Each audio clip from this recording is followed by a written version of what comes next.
Pila ka residente nga naga-istar sa Buntatala Creek nagakabalaka sa baha bangod wala sa gihapon natapos ang flood control project sa lugar. Si Zen Kinantang Sasa nakatutok live sa Barangay Guaan, Leganes, Iloilo. Zen?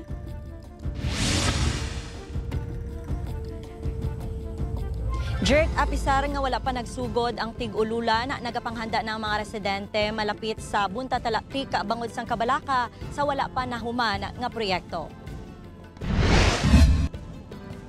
Nakahanda na ang baroto ni Manong Melvin sang Barangay Guaan, Leganes bilang preparasyon sini sa tion nga magtaas ang tubig. Sunod sa iya masami nga ginabaha sa ila lugar, apang bangod sang pagtukod sang dike sa porsyon sang Buntatala Haro, posible nga maglala pa ang ila sitwasyon. Kasi po yung may mga bagyo na okay, sa kasimana nga hindi magkuhan. Sa kan na tubig, dadri na din sa ako, nagsara ng tubig, sa kanigani, lambot pa sa ako, taga-dirigani, tagawak pa.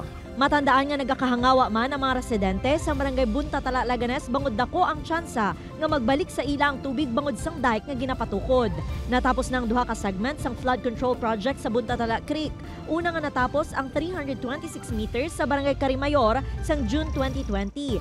Kag 860 meters sa bahin sa Barangay Cariminor sang May 2024. Nagalaba sang 11 kilometers ang Buntatala Creek apang masobra 1 kilometro pa lang ang naumpisahan. Sunod sa DPWH Iloilo 4th District Engineering Office, madugay na nga ginaduso nga mapondohan ang proyekto. Agud mapadayon apang tubtub subong, wala pa sa gihapon sang available nga pondo. Maybe next year we will include again the funding of Buntatala Creek. We will include in our priority. But however, yung Buntatala Creek is not a major river which is within our mandate. Buntatala Creek is a local, it's supposed to be under local project.